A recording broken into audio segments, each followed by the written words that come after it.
In today's Whiteboard Leadership Moment, I want to talk to you about your preaching calendar. I know a whole lot of pastors that are trying to figure out how to get better at preaching. And some of it is art, but some of it is also science. And in a number of the Whiteboard Leadership Moments, I want to talk about the preaching science, the things behind the preaching that may help you get better as a communicator. I know for me, I had to work at this for a long, long time. I even remember a time when one of my congregation leaders told me that I was a B-rate speaker.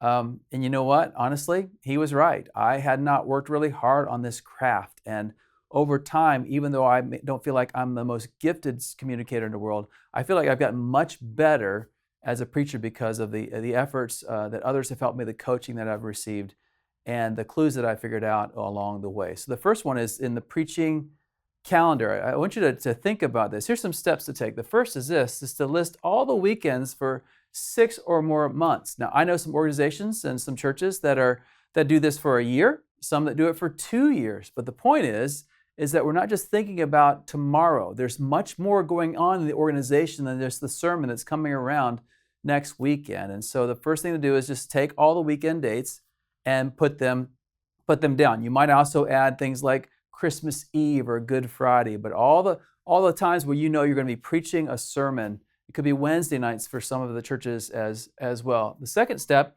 is to insert all the dates that are holidays, school calendar, community calendar kind of dates.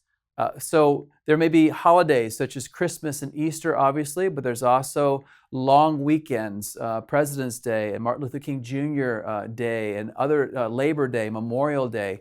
And those 3-day weekends affect the attendance of the church. And you may want to consider whether you start a new series on those dates.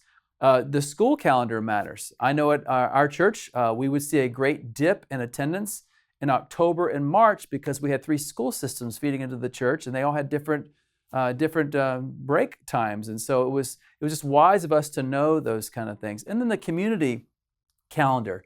I can tell you that in some places, hunting season, it matters to church attendance. For others, it's the professional sports team that's playing that everyone has a favorite. But you just mark down the community dates and the school dates and the holiday dates. Then insert your personal and family schedule. I have found a whole lot of pastors that have gotten themselves in trouble because of a kid's birthday or a family celebration or something that's in the routine of the family, the extended family, that they put themselves in the preaching schedule when they could have recognized it way ahead of time and had someone else speak that weekend. It's really important for those of us who work hard in ministry to work hard, do our best, but to put our family first and make sure that we're there for our children's and our spouses' great celebrations of life and the things that matter to family. So just put that on the calendar, give yourself freedom to do that. And then insert your travel.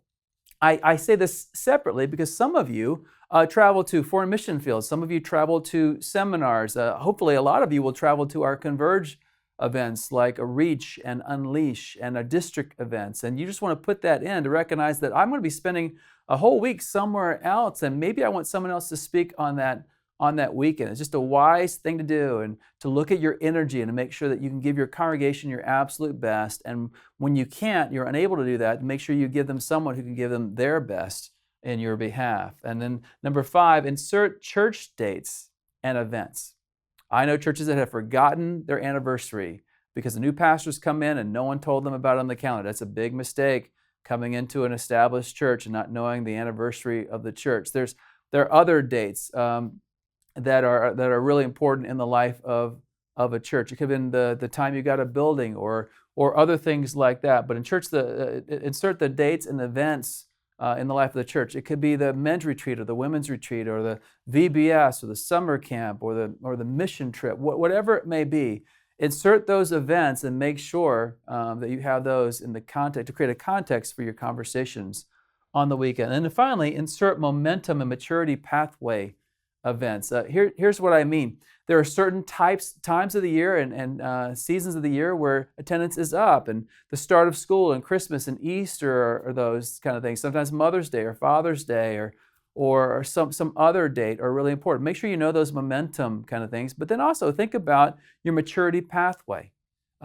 Which weekends are you going to call for people to come to Christ? How about baptisms? How about discipleship? How about the start of small groups or serving weekends or ministry fairs or mission fairs? All those things. Let's try to put those on the calendar before we decide what we're going to speak on so that we can be informed as we speak and as the text allows to talk about the things that are essential and important in the life of the church. This whole thing, putting together a preaching calendar, I know it didn't say anything about the Bible, but this is creating the context for the conversations we'll have in other whiteboard leadership moments. But I'm going to tell you, this is just a great step to take as you begin this process of becoming a better preacher. This has been a Converge Whiteboard Leadership Moment. To learn more about Converge or to join us, check out converge.org.